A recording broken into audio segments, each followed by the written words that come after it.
L'association Presse et Cité, qui travaille avec des médias issus des quartiers populaires, a organisé son 3e forum Média Banlieue à la Villette à Paris le 10 décembre 2010. La thématique de la perception des médias sur les zones périurbaines, appelées familièrement banlieues, a fait l'objet de 3 débats.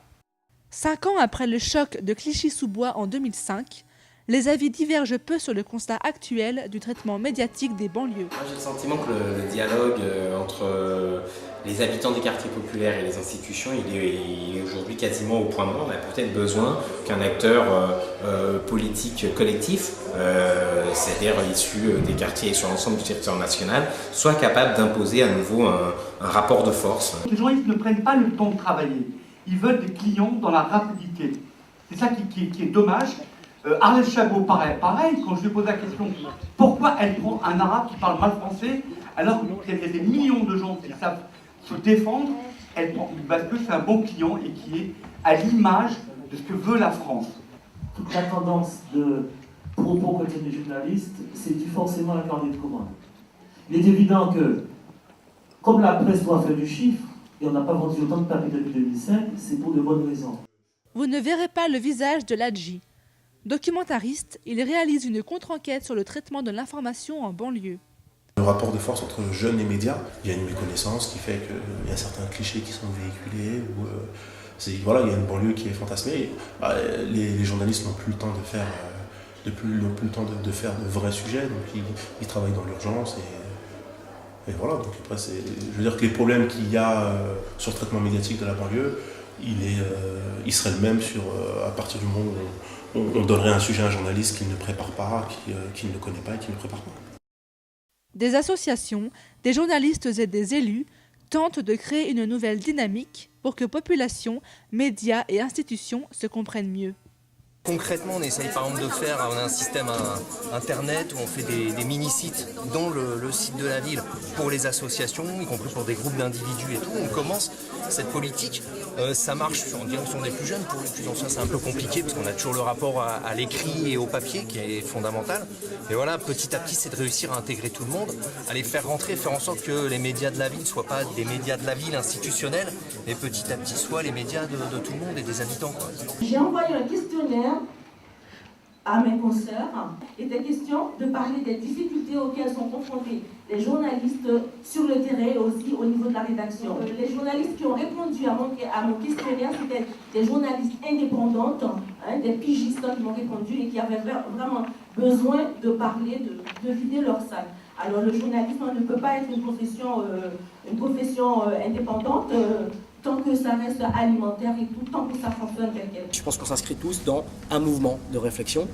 Donc voilà, les journalistes d'une part, nous citoyens ou artistes de l'autre, et surtout une élite riche, oui, issue des milieux riches, ou parce que les organes de presse appartiennent à cette population, qui parlent de gens qu'ils ne connaissent pas en fait. Donc ils ont le droit d'en parler mal, parce qu'ils ont l'organe pour, ils se rendent même parfois pas compte du mal qu'ils font. Dans les quartiers populaires, il y a des forces vives qui participent du débat démocratique et qui ne veulent plus se laisser faire par, une médiatisation biaisée. Et c'est manifeste. Quand on voit Abdel El Othmani qui piège un grand journaliste du Point. Où j'avais imité une femme de polygame qui s'appelait Bintou, qui avait 8 enfants, 32 ans, qui était mariée à un homme qui avait 2 autres femmes et compagnie, le cliché de la polygamie. Et dans quel but tu as voulu piéger? Pour montrer qu'il y avait une industrie du média. Un corporatisme qui montrait ce qu'il voulait montrer et que même si on ne leur donnait pas exactement ce qu'ils voulaient, s'ils n'avaient pas la personne en elle-même et que le discours tournait derrière, ils pouvaient inventer des personnes et compagnie. Je pense que globalement, il y a une prise de conscience. Les débats dans les rédactions existent beaucoup. Chez nous, en tout cas, c'est clair. Sans faire d'angélisme non plus, il y a un moment ou un autre où l'ultra-localité est immergée, comme c'est le cas dans un bureau comme Bobigny, comme Bressuire. Il y a un moment ou un autre, attention aussi à l'empathie, à la trop grande empathie. Les actions à conduire, c'est d'abord de faire la synthèse de l'ensemble des propositions, d'établir des priorités et de voir comment elles peuvent se traduire de manière concrète dans les politiques publiques de la culture et de la communication. Comment l'accès agit au quotidien pour déconstruire les clichés? L'accès agit de différentes façons. Beaucoup sur évidemment les programmes qu'il met en œuvre sur tous les champs, que ce soit le champ éducatif, la réussite éducative, le champ de l'emploi, le champ du logement. Mais nous pensons aujourd'hui que la culture est un formidable, un puissant facteur du vivre ensemble et de faire en sorte que les gens se reconnaissent. Bruna des quartiers, je crois, vu d'ici, qui a été victime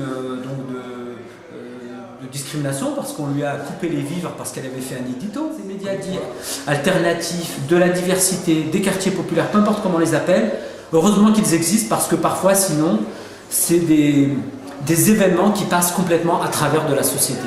Et c'est scandaleux. Et je voudrais rendre hommage ici à leur travail, les radios associatives, les radios locales, qui sont des radios de proximité, qui vont vers les gens, ceux qui n'ont pas justement la parole ailleurs, à qui on ne donne pas la parole ailleurs, et qui font des reportages, des interviews, mais pas lorsqu'il y a un événement spectaculaire ou parce que les voitures brûlent. Ils sont là au quotidien, tous les jours, ils les accompagnent, ils vont sur le terrain. On a besoin dans une société qui est multicolore, finalement d'avoir des médias qui sont multicolores, et sans tomber dans le communautarisme. On a besoin absolument d'avoir, entre guillemets, je veux dire, des professionnels, parce qu'il s'agit bien de professionnels, bien entendu des quartiers populaires, mais qui ont surtout des professionnels d'un regard complètement différent sur la société. Et dans la période dans laquelle on voit bien qu'on en a besoin.